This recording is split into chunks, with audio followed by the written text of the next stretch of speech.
Bonsoir à tous, bienvenue sur cette nouvelle rubrique ambassadeur pour le troisième live de la saison 2 The Chosen. Alors comme d'habitude, j'ai invité une ambassadrice ou un ambassadeur, là ce soir c'est une ambassadrice de The Chosen qui va nous raconter un peu son expérience avec la série. Et vous allez voir que ce soir il y a du témoignage assez encourageant et très bouleversant. Donc j'en dis pas plus pour l'instant. Véronique, bienvenue, bonsoir. Bonsoir à tous. Bonsoir Euh, Jonathan. ouais, bonsoir. Est-ce que tu peux commencer déjà par te présenter rapidement et après on Oui. rentrera dans le vif du sujet. Je m'appelle Véronique. Donc, je suis professeure de danse formée en art-thérapie et j'ai à cœur depuis notre retour de mission d'Afrique d'organiser des petits spectacles d'évangélisation et utiliser l'art sous toutes ses formes pour atteindre et rejoindre les gens qui ne connaissent pas Jésus avec mon mari, Willy. Donc vous êtes de retour en France depuis quelques années, vous êtes en Ardèche, entre C'est ça. l'Ardèche et la Drôme. Mm. Et donc tu parlais de tes spectacles et donc un de ces spectacles justement, tu as pu faire la rencontre d'une jeune fille qui est venue à la fin, si j'ai bien compris, et qui t'a dit je veux suivre Jésus. C'est bien ça? C'est exactement ça. Donc, elle est venue au début du concert, elle est venue à la fin, toute seule, dire voilà, j'étais dans l'islam et maintenant je voudrais suivre, connaître Jésus. Donc, voilà, c'était tellement réjouissant pour nous. Et qu'est-ce que vous avez fait après du coup? Comment t'es arrivé à continuer de la voir? Comment est-ce que tu as parlé de la série? Qu'est-ce qui s'est passé? Elle avait reçu un évangile et puis aussi le CD du concert, et je lui ai proposé de le lire ensemble et de venir la retrouver puisqu'elle habite la même ville que nous plusieurs fois. Mais ça n'a pas fonctionné. Et au bout de la troisième fois, j'ai dit, mais pourquoi pas de Chosen? Et en fait, elle a tout de suite adhéré à cette idée de passer voilà, la vidéo chez elle. C'est comme ça que ça a démarré. Et donc vous avez en fait pris le relais avec la lecture des évangiles en regardant les épisodes. Oui, Elle a invité ses amis, donc vous êtes absolument. retrouvés avec une dizaine de jeunes en plus. C'est ça. Et comment se déroulaient ces soirées?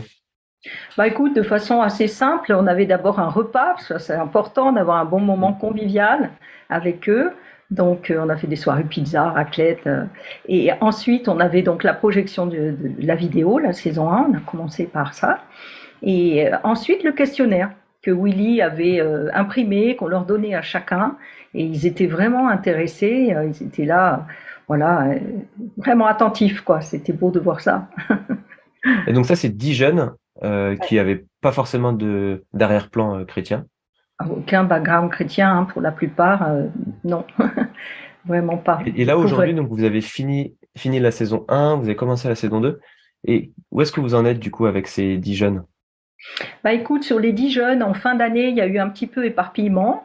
Donc, d'octobre à décembre, on a fait toute la saison 1. Et puis là, début d'année, on a Anamé et Geoffrey qui persévèrent et qui persévèrent tellement qu'ils nous disent, en fait, on aimerait bien une préparation au baptême. Donc là, voilà, c'était vraiment cerise sur le gâteau. Et donc, on continue avec eux et ils sont vraiment persévérants. Et donc là, sur les 10 jeunes, donc il y en a deux, Anamé et Geoffrey, qui Oui. continuent, avec qui vous avez des rendez-vous quasiment pastoraux, enfin des rendez-vous d'accompagnement. Vous Mm. leur permettez de, voilà, de se poser les bonnes questions, de vraiment comprendre l'évangile dans toute sa largeur.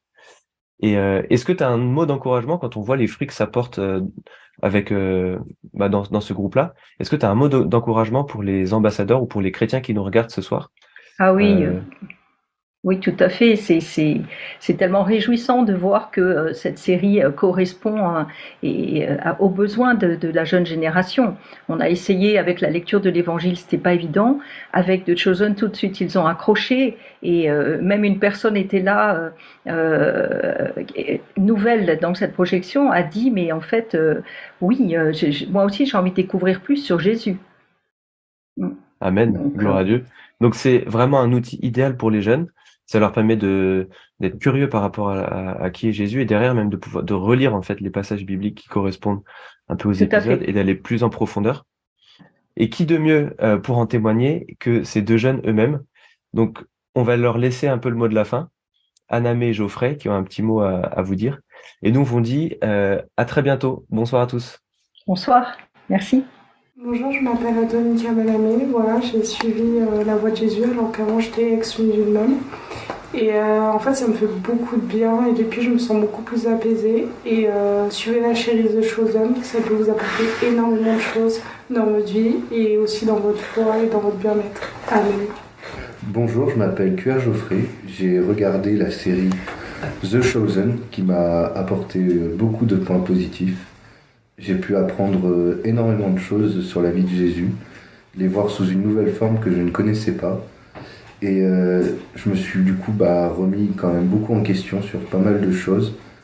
Et c'est pourquoi j'ai décidé du coup de suivre Jésus, de l'écouter, de l'aimer et de me faire baptiser.